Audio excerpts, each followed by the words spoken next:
kita bikin gelap ya. Nah, si lampunya ini akan nyala secara otomatis.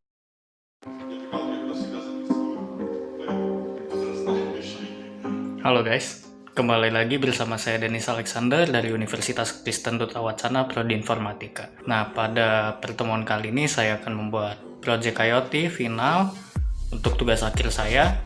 Nah, di sini saya akan membuat smart home. Smart home ini nanti akan memiliki beberapa fitur. Fiturnya yaitu menyalakan atau mematikan lampu secara otomatis jika terang atau gelap, kemudian menyalakan matikan lampu secara otomatis jika ada gerakan di kamar mandi, kemudian bisa membuka pintu dengan kartu RFID, jadi seperti smart lock. Nah, kemudian untuk mengaktifkan seluruh fitur tadi, kita perlu melakukan tap satu kali untuk mengaktifkan seluruh fiturnya dengan kartu RFID. Nah, semuanya ini akan terhubung ke MQTT, jadi status dari lampu tersebut hidup atau tidak, kemudian siapa yang ngetap mengaktifkan smart home kita atau yang ngetap membuka pintu akan tercatat. Nah, untuk lebih jelasnya, mari kita simak video ini bersama-sama. Nah, jadi ini adalah beberapa fitur dari smart home IoT kita. Ada 3 fitur, namun sebelum untuk mengaktifkan smart home-nya, kita perlu tap kartu RFID yang sudah didaftarkan untuk mengaktifkan seluruh sistem smart home kita. Nah, fitur yang pertama ini adalah lampu kamar mandi otomatis. Kita pakai sensor pil, jadi kalau misalnya sensor pilnya mendeteksi gerakan, lampunya akan hidup. Kalau misalnya udah nggak ada gerakan, orangnya sudah keluar, lampunya akan mati sendiri. Kemudian yang kedua ada lampu teras otomatis, dia pakai sensor LDR. Kalau dia deteksi cahayanya banyak, maka lampunya akan mati. Kalau misalnya cahayanya redup, maka lampunya akan hidup. Kemudian ini nomor 3, buka pintu dengan kartu RFID atau smart lock. Jadi kita bisa buka pintu dengan kartu yang sudah didaftarkan tanpa perlu menggunakan kunci lagi. Nanti solenoidnya akan terbuka. Nah, kemudian ini ada rangkaiannya, bisa dilihat dia connect kemana aja. Nah, ini yang pil, yang positif negatifnya biasa ke positif negatif, di sini nggak saya gambarkan. Namun yang ini dia colok ke 15. Nah, untuk yang LDR-nya khusus dia ke VP, positif negatifnya tetap, namun ditambahkan resistor di sini. Kemudian ini relaynya ini karena cuma satu, jadi kita gunakan bergantian. Ini untuk yang pertama dulu. Nah, ini untuk yang relay pil, ini digunakan di D4. Nanti dia colok ke lampu yang langsung tersambung ke listrik AC. Kemudian, nah ini LDR ini relaynya di D5, sama seperti tadi, langsung connect ke lampu yang ada tegangan listrik AC. Nah, kemudian ini yang solenoid connectnya ke yang ke D14. Begitu nanti di tap yang pin 14 nya, dia bisa mengatur relaynya buka tutup untuk solenoidnya. Nah, solenoidnya ini dia connect ke AC dengan menggunakan adaptor 12 volt, jadi tidak langsung ke listrik, jadi harus menggunakan tegangan 12 volt. Nah, di sini saya akan menjelaskan codingan yang pertama. Codingan pertama yaitu kita harus nge-write data untuk RFID kita, untuk kartu RFID, supaya kartunya didaftarkan dulu. Nah, di sini ada buffer, ada blok. Nah, kita itu nanti akan nge-write pada blok 1 yang pertama.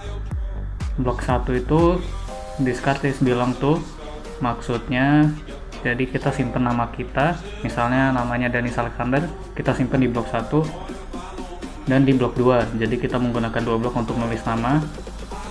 Kemudian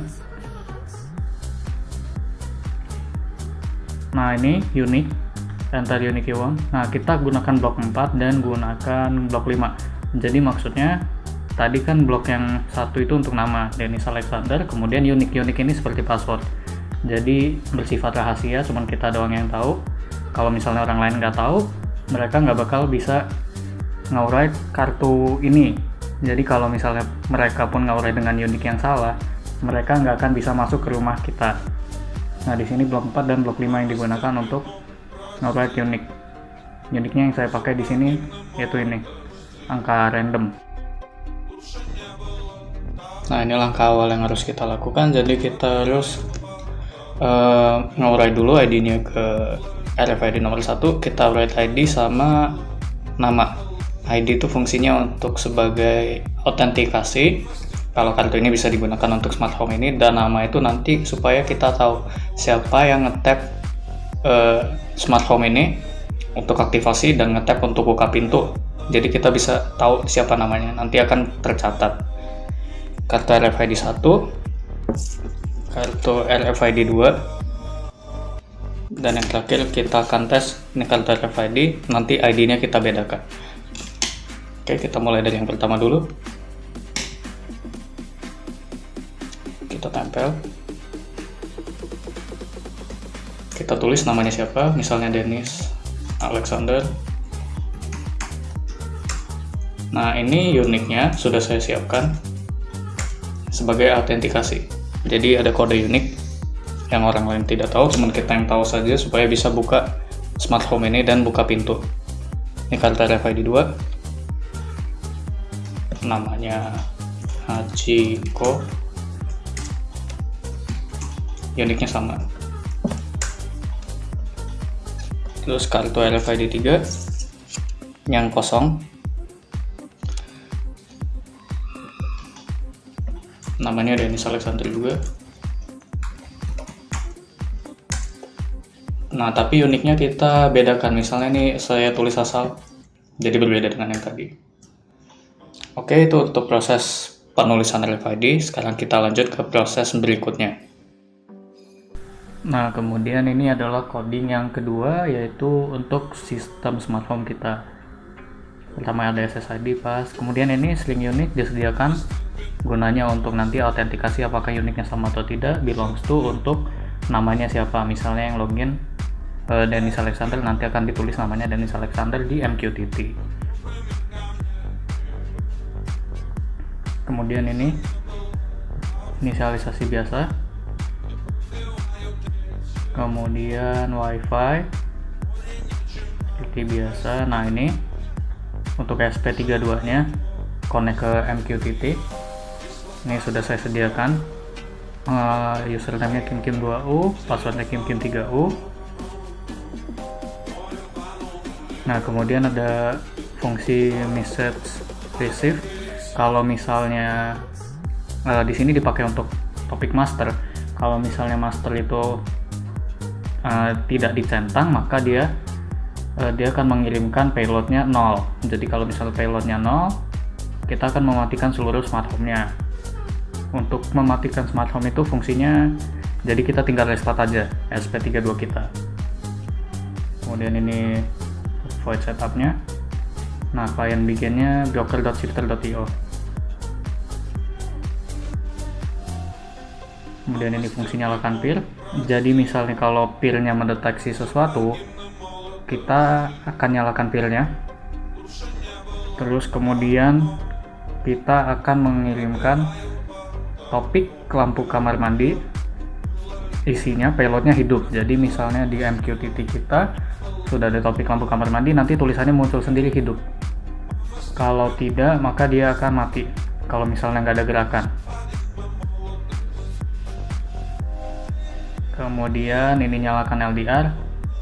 Nah, ini kalau misalnya kita baca LDR-nya rentangnya dari 100 sampai 200, kita akan mengirimkan 2. Di sini lampu teras. Lampu terasnya itu akan hidup dan cuacanya akan berawan. Nah, kalau misalnya status LDR-nya lebih rendah dari 0 sampai 100, maka cuacanya akan gelap. Jadi seperti dikira-kira. Rentang 100 sampai 200 berawan, rentang 0 sampai 100 maka gelap. Nah, lampu terasnya akan hidup, sama-sama hidup. Kemudian lainnya terang, maka cuacanya akan terik, kemudian lampunya akan dimatikan. Nah, ini untuk membaca kartu. Ini untuk yang unique itu password yang tadi kita bacanya mulai dari blok 4 dan seterusnya. Kemudian untuk belongs to atau nama kita mulai baca dari blok 1. Kemudian yang tadi yang unique disimpan di string unique, yang belongs to disimpan di string belongs to. Jadi kita bakal dapat informasinya dalam bentuk string. Kemudian ini fungsi nyalakan solenoid. Nah, fungsi nyalakan solenoid ini juga membutuhkan baca kartu. Makanya di sini kita masukkan fungsi baca kartu. Jadi kita akan butuh baca kartu sekali lagi. Jika uniknya yang tadi, maka dia akan membuka pintu. Terus pintu dibuka oleh siapa yang mengaktifkan dari nama kartu tersebut. Kemudian solenoidnya kita hidupkan selama 7 detik. Setelah itu baru mati. Nah, kemudian ini yang fungsi loopnya. Ini untuk MQTT-nya. Kemudian yang ini baca kartu untuk pertama kali untuk mengaktifkan seluruh smartphone kita. Nah, ini sama jika uniknya ini dia akan nge-publish activated by siapa yang mengaktifkan. Kemudian uniknya dikosongkan dulu.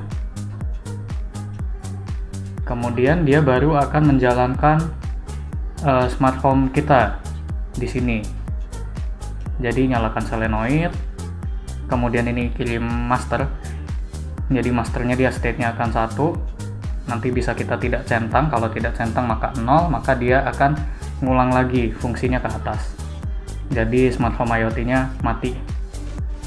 Nah, kemudian ini ada nyalakan pierce, nyalakan LDR. Nah, kalau kartunya tidak sesuai dengan uniknya, maka ditulis Anda bukan anggota dari keluarga ini. Nah, kemudian untuk langkah selanjutnya kita download aplikasi MQTT Dash di Android kita.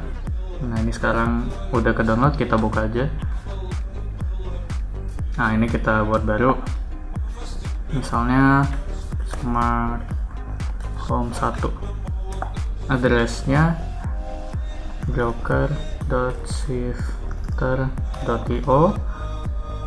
Nah, di sini kemudian username-nya ini sudah saya sediakan. Username-nya kim2u, password-nya kim3u. Dan kemudian itu kita save. Nah, yang smartphone 1 kita buka.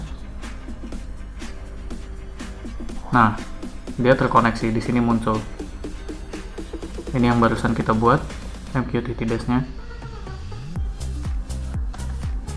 Nah, sekarang yang kita lakukan di sini adalah kita buat topik baru. Yang pertama, ini sudah saya sediakan topiknya master.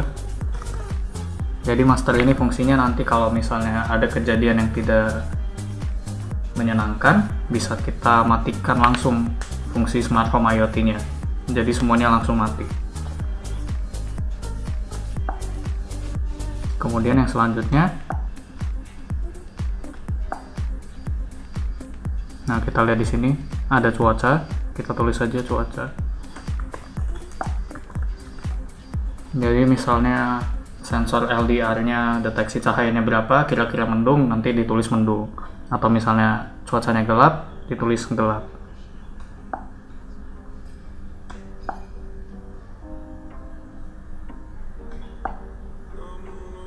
Yang selanjutnya ada lampu teras.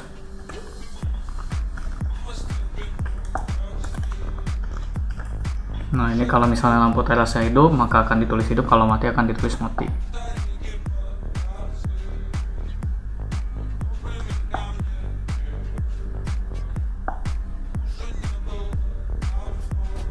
Selanjutnya lampu kamar mandi.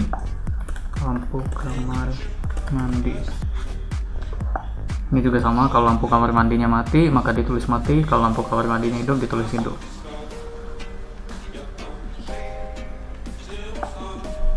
Kemudian yang selanjutnya activated by. Nah, ini kalau misalnya ada yang mengaktifkan smart home IoT-nya, maka akan ditulis siapa yang mengaktifkan dari informasi kartu RFID yang ada. Misalnya yang ngetap Dennis, ya udah nanti ketulisnya Dennis Alexander.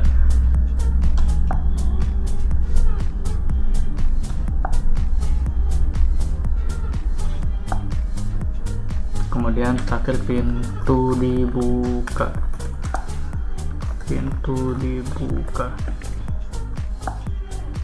Nah, pintu dibuka juga kalau misalnya solenoidnya yang mengaktifkan si Dennis, maka akan ditulis Dennis. Nah, kalau misalnya yang mengaktifkan Hachiko, maka akan ditulis Hachiko.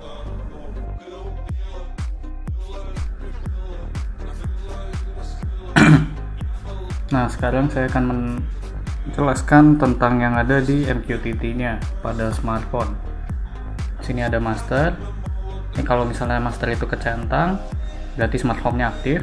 Nah, nanti kalau dari kecentang itu bisa kita tidak centang supaya smart home-nya bisa kita matikan atau kita kontrol dari jarak jauh. Kemudian cuaca ini dari tergantung LDR-nya. Kalau misalnya LDR-nya deteksi cahayanya gelap, maka dia akan mendung atau gelap. Lampu teras berdasarkan cuaca. Kalau misalnya terik dia mati, kalau misalnya mendung dia hidup. Kemudian lampu kamar mandi, kalau misalnya PIR-nya nyala atau mendeteksi gerakan, dia akan hidup. Kemudian activated by ini siapa yang mengaktifkan si smart home ini. Kemudian ini dibuka oleh siapa, pintunya diakses oleh siapa. Nah, sekarang langsung aja kita coba. Saya gunakan kartu 1, saya tap. Nah, ini activatednya by Dennis Alexander. Kemudian kita bahas dari awal, dari cuaca dulu. Cuacanya di sini gelap karena memang gelap. Sekarang saya coba senterin supaya langsung terang. Ini saya senterin. Nah, dia akan terik. Terus lampu terasnya mati. Begitu. Senternya sudah saya matikan. Terus lampu kamar mandi. Nah, ini ada deteksi gerakan pada sensor PIR-nya. Ini saya gerak-gerakan tangan, mungkin nanti akan mati sendiri.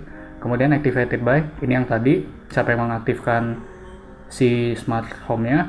Kemudian ini, kalau misalnya ada yang buka pintu. Ini terakhir yang buka pintu Hachiko. Coba misalnya Dennis yang buka pintu.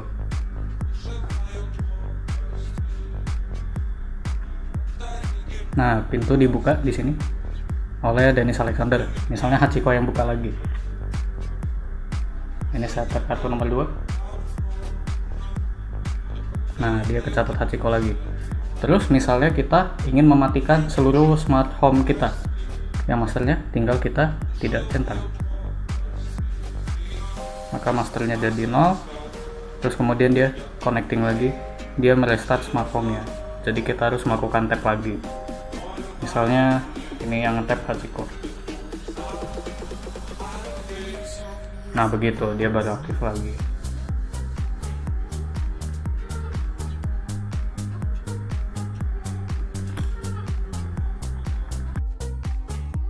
Nah, sekarang kita aktifkan saja smart home IoT-nya dengan kartu nomor 1.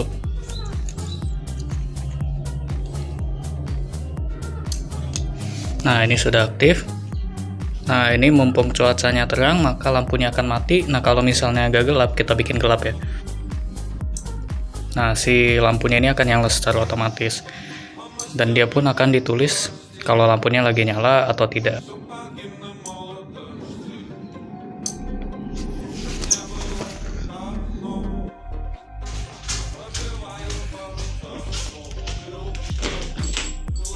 Nah, begitu ada gerakan, dia langsung hidup otomatis. Nah, jadi selama ada gerakan di kamar mandi, lampu ini tidak akan mati. Nah, kalau misalnya kita mandi atau kita buang air kecil, kita tidak perlu menghidupkan lampu secara otomatis dan mematikannya. Nah, sekarang kalau kita keluar sendiri, maka dia akan mati.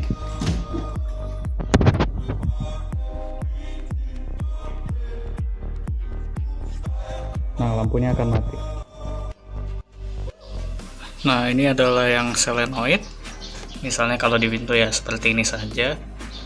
Ini baru prototype. Nah, kemudian kalau kita aktifkan dengan kartu nomor 1, nomor 2, atau nomor 3. Pertama misalnya kita tap pakai 1, berarti ini nanti namanya bakal kedeteksi Dennis Alexander. Kita buka. Nah itu, dia akan delay selama beberapa detik. Nah kemudian nutup lagi. Nah ini akan saya tap menggunakan kartu nomor 2. Nanti yang muncul namanya Hachiko. Ini saya tap. Nah dia akan terbuka, ditulis namanya Hachiko, kemudian dia nutup lagi. Nah gimana kalau kartu yang nomor 3? Nah ini kartu kosong, ID-nya beda dengan ID kita, berarti harusnya dia tidak mau. Kalau di tap, nah tidak akan terjadi apa-apa. Nah kalau kita pakai kartu nomor 1, kita tap, nah pintunya akan terbuka lagi.